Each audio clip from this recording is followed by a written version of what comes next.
When you hear the phrase soft as steel, what do you think of? While the word steel might conjure up images such as massive high-rise buildings, where does the soft part come in? And what exactly does this mean in our work and in our lives? Welcome to the Soft as Steel podcast with your host, Dennis Doran, featuring engaging conversations with a wide range of industry leaders around soft skills, how we practice love, inclusion, social justice, and compassionate leadership that's everlasting in the workplace. And now, here's Dennis Doran. I'm so looking forward to today's conversation with my guest, Jeff Perry. I met Jeff in late 2020 when I appeared as his guest on the podcast he hosts, The Engineering Career Coach. Jeff seemed so youthful as he conducted the conversation with incredible enthusiasm, talking about soft skills, communication, leadership, and a whole lot more. He also did a terrific job of publishing my book, Soft as Steel.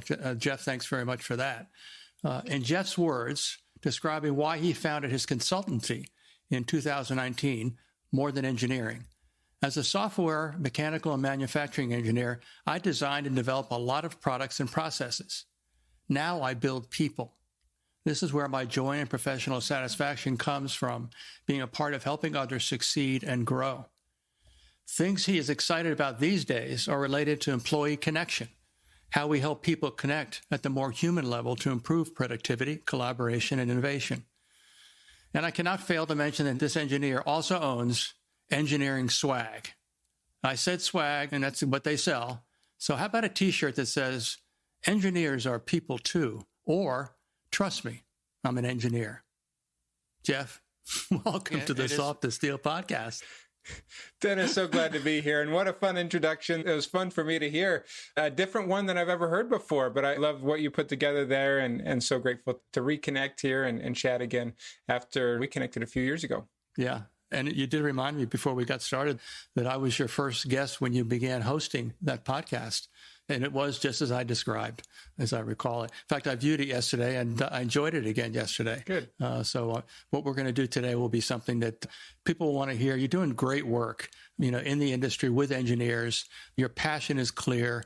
I know that when I said in our first interview, I referenced my mentor, Steve Farber, who said in his first book, "Do what you love in the service of people who love what you do." That's you. In fact, you pretty much say it here. And I love your simple phrase, "Now I build people."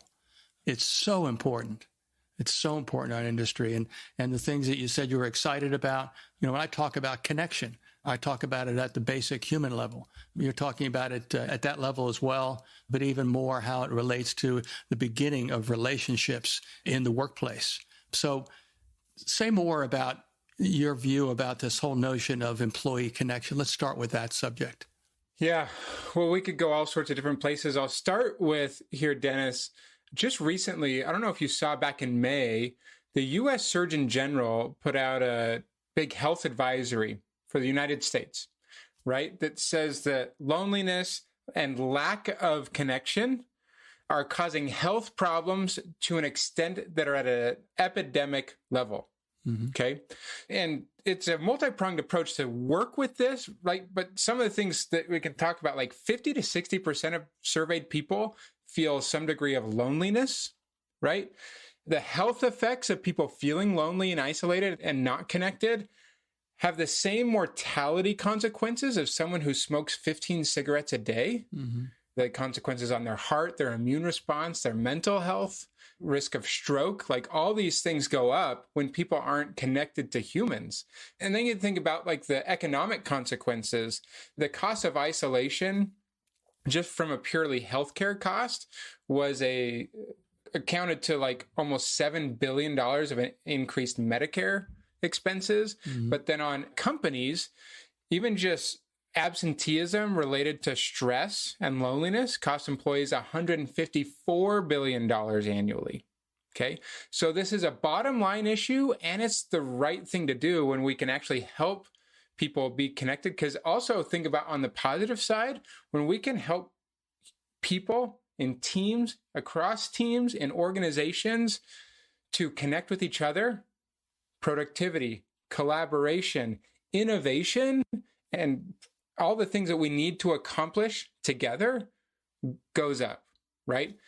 Trust goes up, and all these other things. Engagement goes up. So I believe that connection is at the heart of unlocking so much potential that might right now lie dormant, because the irony is that we are at the time in history where we are the most technologically and digitally connected as ever, but perhaps we might be on the lower end of actually being connected as people right now. And it's an all hands on deck situation if we're going to change this. Yeah. Yeah. And I appreciate you citing some facts, obviously, because again, this is a discussion and a concern that the industry is recognizing. But as you said, I think also before we actually began recording, we're not an industry that innovates and changes rapidly. Problems with the human condition are difficult enough to understand in the greater sense, in community and families, but bringing it into the workplace where people fill roles, they have job titles, there are expectations, there are accountabilities, there are results, all these things that are the words we use to describe how we see that business enterprises are succeeding. They all ignore the consequences on people's emotions and feelings and on their personal ability to handle something which is a part of day-to-day life, and that's in the workplace. In our industry, we work in a dangerous industry. Even for the folks that are in the office setting, they go out on the job site, they are immediately exposed to danger.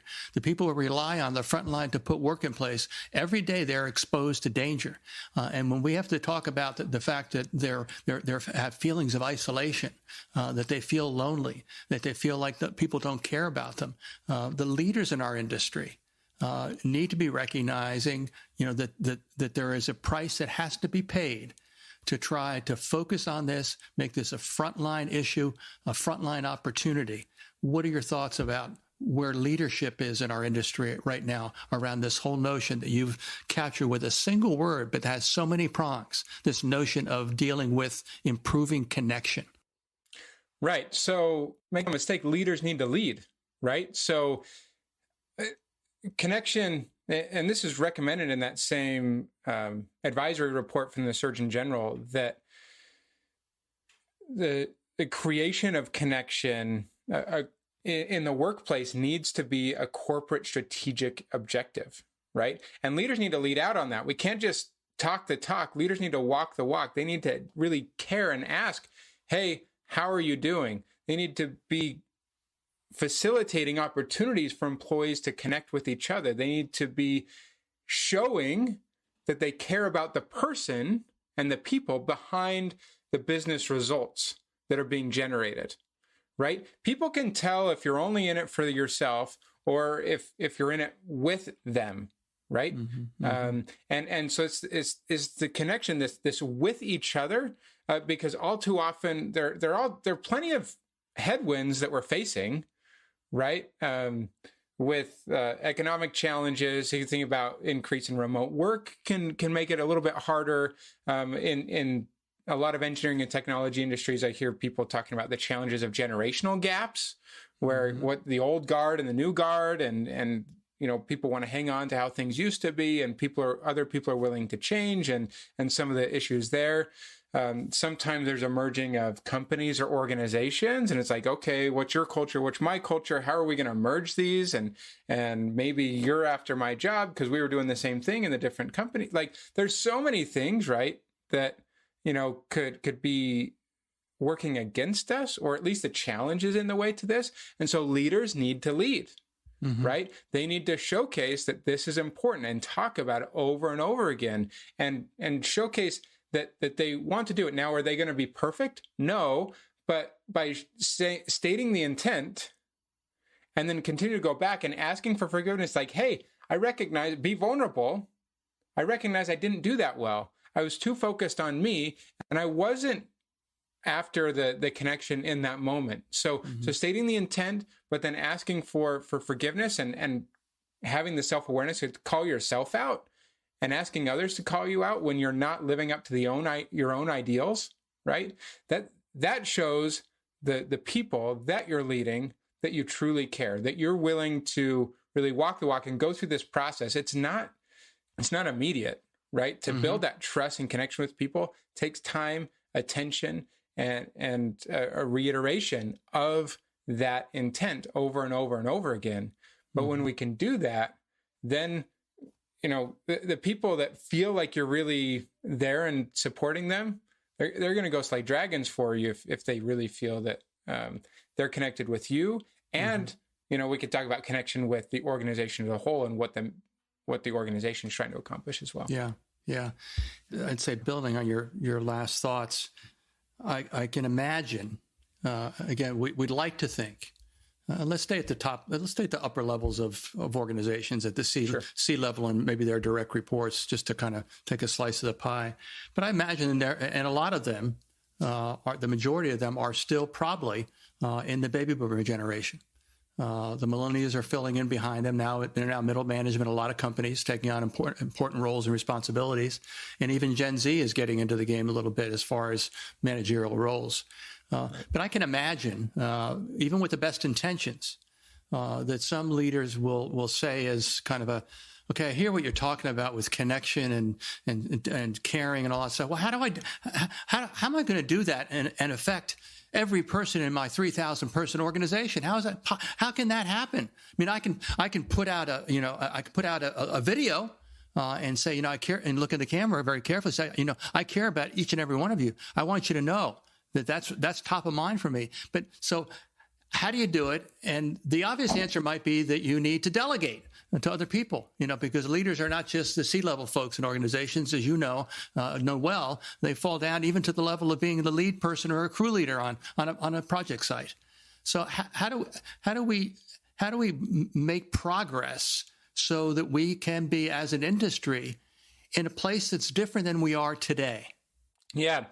And so obviously this cascades at every single level of the organization. So while we might say that the leaders have the most responsibility, or they're certainly the most influence, right? Because they impact the most people. We want to place the responsibility on every single person in the organization, right? So what is within my circle of influence that I can do something about to improve connection, whether that's just the person that I sit next to or even the customer that I'm interacting with, whatever those interactions are, what responsibility can I take? So first of all, we want to say, hey, the responsibility is everyone's, right, to get this right and to try and improve the situation. And so you can think about it, particularly this level of connection at three levels as I think about it: the connection with self, right? Connection with the team, the working team that you're typically working with on a day-to-day basis, and then with the larger organization as a whole, right? So it does for every individual, no matter where you sit in the organization.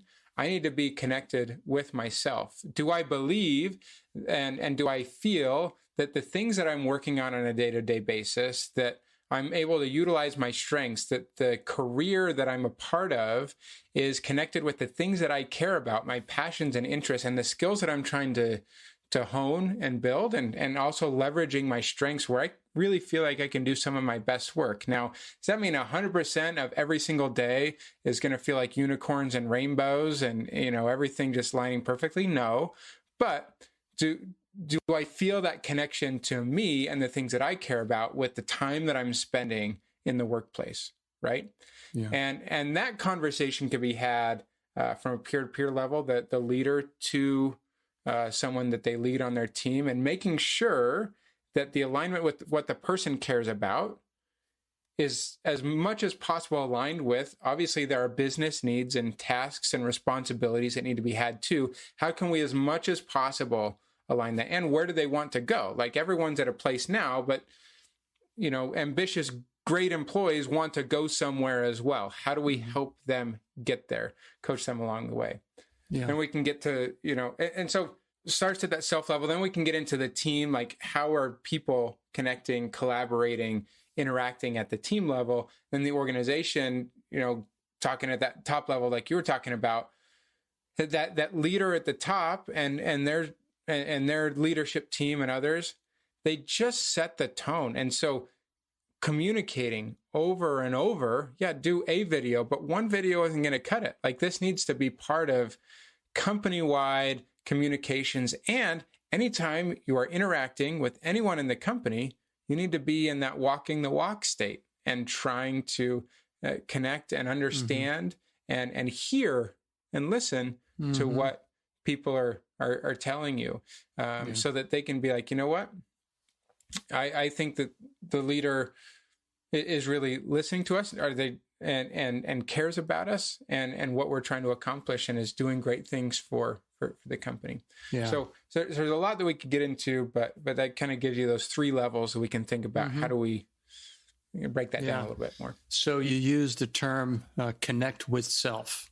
Yes. And I would say that's the close cousin to what I believe is a fundamental quality and also an ability that can be developed in an individual, and that is self-awareness. Sure. Yep. And specifically as it relates to understanding what the person is feeling moment to moment, so that they can have an opportunity to manage how they're being affected by the things that they're encountering in their environment day to day, to be able to relate to other people and produce positive results. This is all under the umbrella of emotional intelligence, which is an incredible body of work. I'm pleased to say that more and more the folks that I get in front of, I talk about emotional intelligence. I do workshops where they can learn what their level of emotional intelligence is.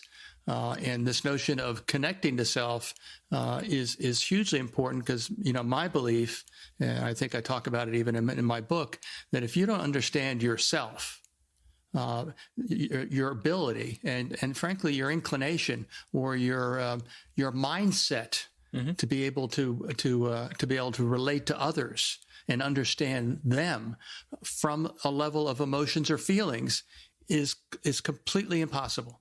If you don't know you can't know anybody else. Right. So let's talk about this whole notion of understanding self, and share with our listeners the kinds of things in your coaching practice that you help your engineers with to get that understanding of self. How do you help them gather facts about themselves that they can use to benefit their style of communicating, their style of building relationships, etc.? Yeah, so you're touching on some great stuff here, Dennis, and that connection with self or awareness is critical. And I think about this connection. You think about things that you're trying to put together like puzzle pieces, almost like a Venn diagram. I think of 3 pieces that really build the connection we're trying is awareness, right? Mm-hmm. Now connect that with mindsets and stuff like you're talking about as well. How we communicate, and then psychological safety. So let's focus mostly on the awareness piece. Okay. Mm-hmm. A place to start, at least, is asking yourself a bunch of questions. And sometimes as a coach, I get to fill that role, right? Providing some really reflective, introspective tools and activities and materials, and sometimes just conversations. In our busy lives that we lead these days, we're often just so focused on getting to the next things done, that we don't take the time to just sit with ourselves. We're not being with ourselves very often. And I'm a culprit of this as much as anyone. I've spent so much of my life as an emotional suppressor.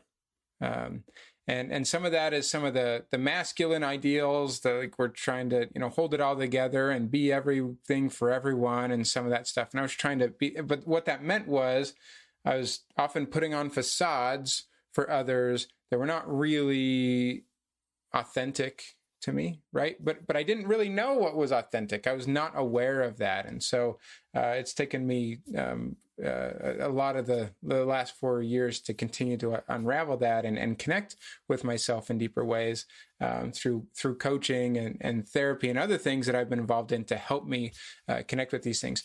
And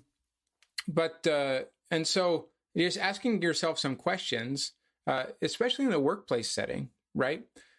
Do I know how I'm impacting others, right? Like, what's the impact I'm having others? How is my way of being coming off to them, right?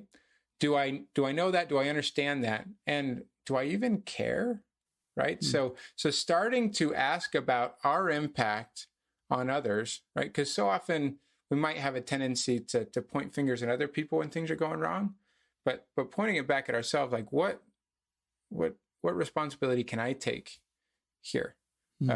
Asking yourself questions like, what do I really care about? What's the next thing I want to learn in my career that I might want to try out?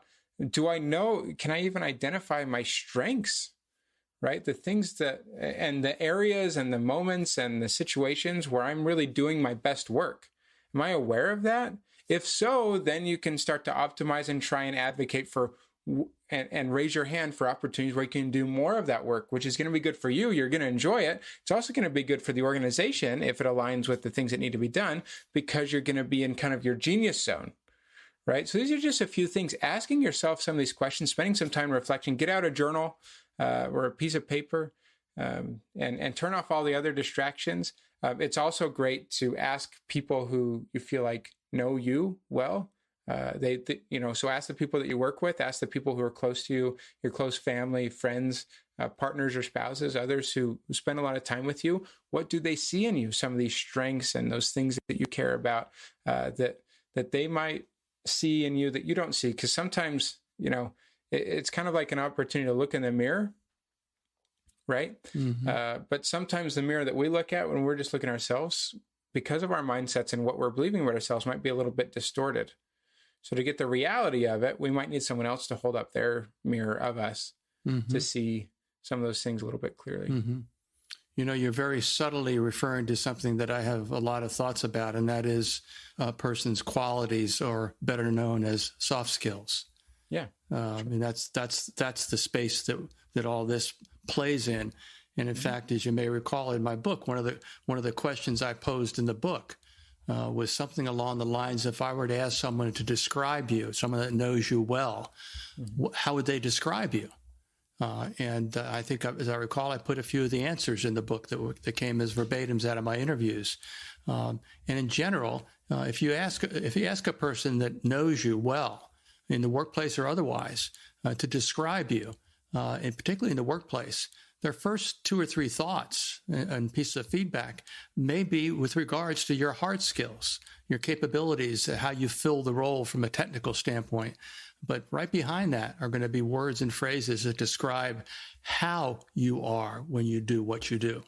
And that's subtle, the kind of subtle accentuating the how part. It's one thing to do the job.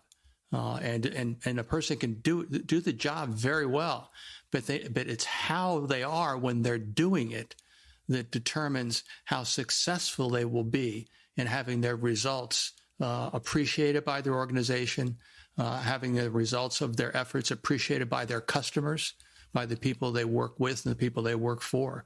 What are your thoughts around that? Yeah,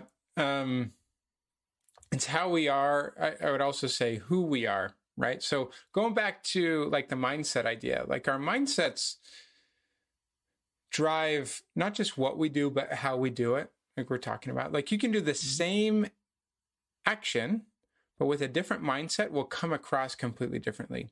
And mindsets, whatever our mindset is, invites that same sort of mindset in someone else. Right. So if I am working with you, Dennis, right. And I see you for whatever reason as, Dennis is a slacker. I don't like working with him. He's hard to work with. Easy now, pal. I said if, Dennis. I said if. Yeah. So, but usually that's on me for how I'm seeing you, and if that's all I'm focusing on, right? Then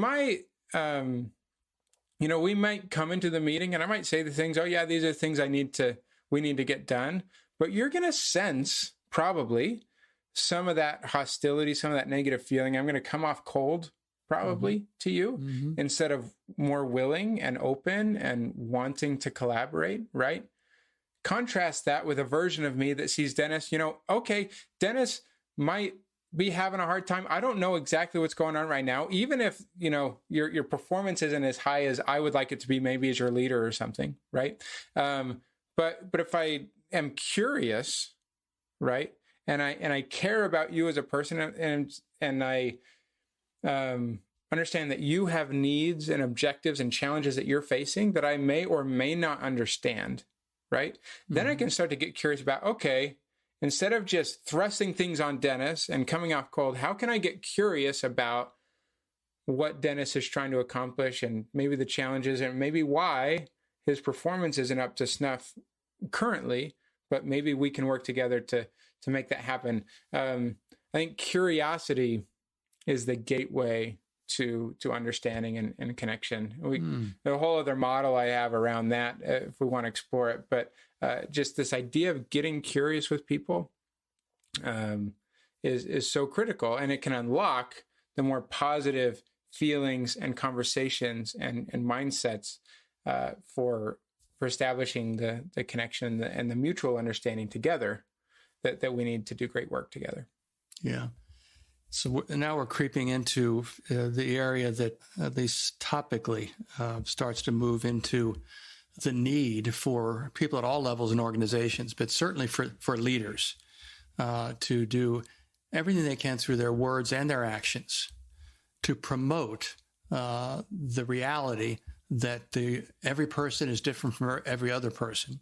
The short term for that historically in the recent years has been used, the word has been used as diversity. Now we're progressing to a different word that has some better implications, but more challenging ones, and that is this notion of inclusion with a little bit of a kicker because of some of the unevenness in our society and our industry, and that's social justice. So as we think about our industry, and you talk and coach engineers who have certain behavioral styles or personalities that have an impact on how they communicate with people, and if we don't have, and again, not engineers specifically, but in general, if we don't have the willingness, and this is mindset related, so it's a growth versus fixed mindset from Carolyn Dweck. Mm-hmm. If we don't have a growth mindset, to recognize that, I'm all about getting the task done. That's where I'm the happiest. That's where I feel I'm making the greatest contribution, is getting the job done, getting that print finished, doing the redesign, answering the change order, whatever it may be. That's where I want to be. Not so much hand-holding, not so much taking time with this first year engineer on a project to try to mentor them. I just want to do stuff. But that's not enough. It's not enough when we are in the midst of generational change. You mentioned generations early on in this conversation, appropriately. We are transitioning.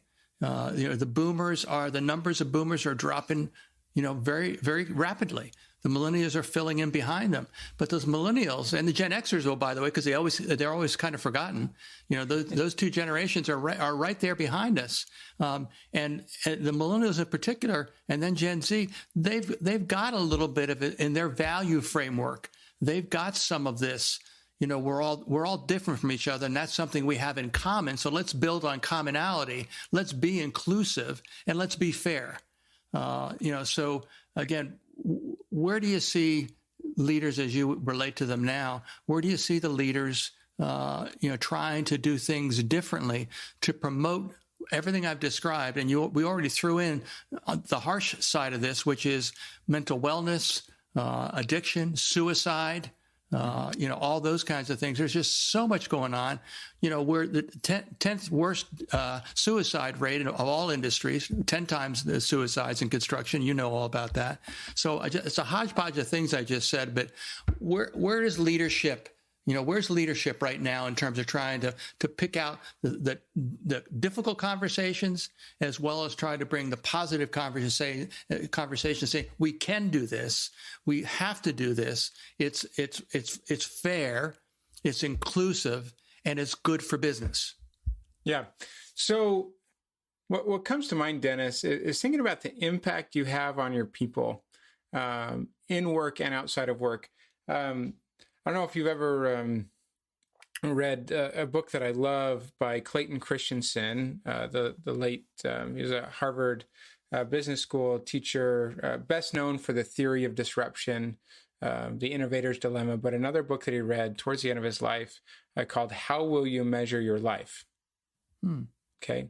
And in that, he tells a story of thinking about, he was at a work function, but it was more of a social work function. He saw this woman that he worked closely with her husband and child. And he just sort of had this thought, like, hey, I see her now in this context with her family, right? But how am I sending her home, right? Like, what kind of experience is she having at work? And how can I help her go home in a way that she's able to be that spouse and mother that she wants to and needs to be for that family that I now see, right?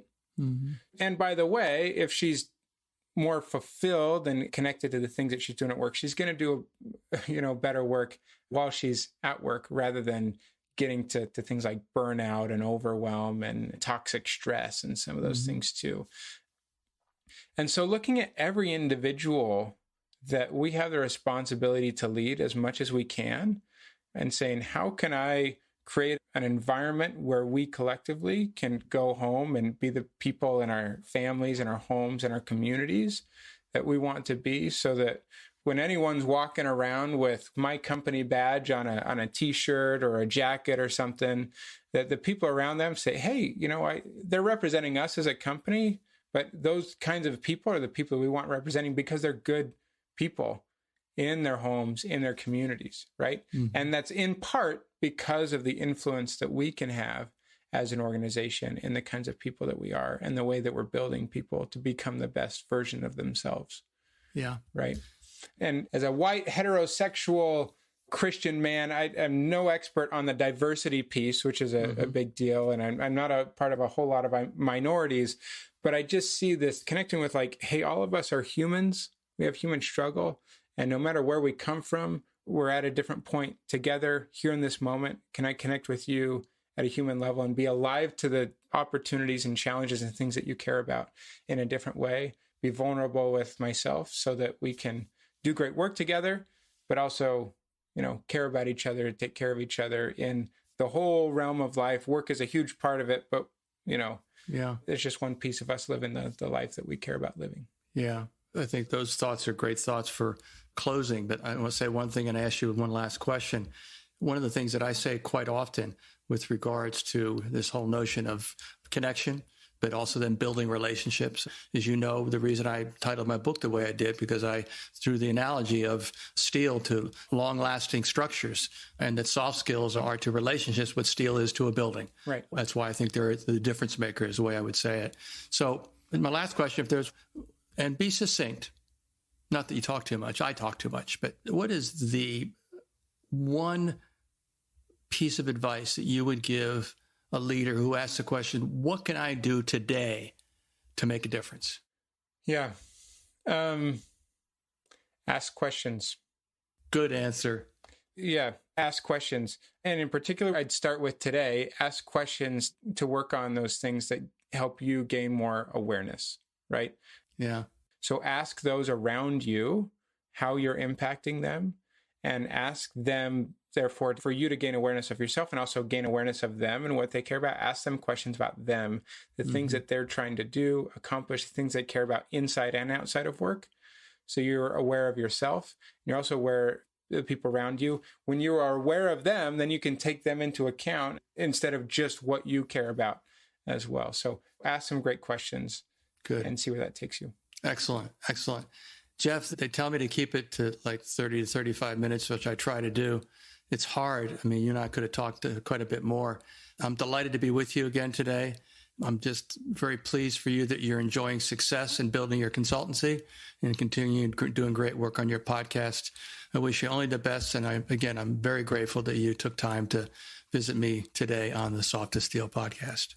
Yeah, thanks so much, Dennis. And just so you know, I put together something just for listeners of Soft as Steel podcast, if they're interested in going a little bit deeper on this idea of connection. I've got a free resource I call the Connection Code.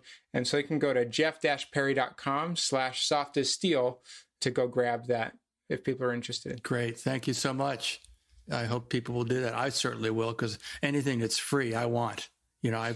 Free is my favorite word. It's probably my absolute favorite word. After that, it's food.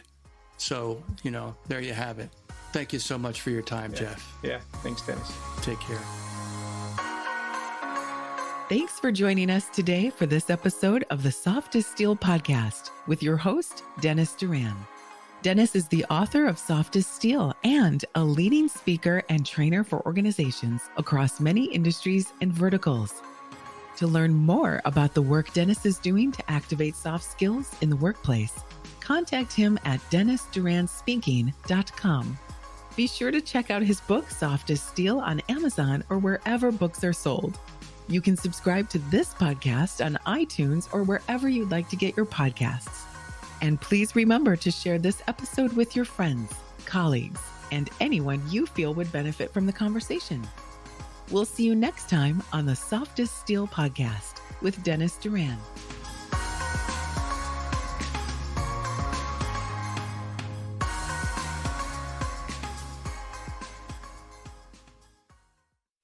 Produced by Audivita Studios.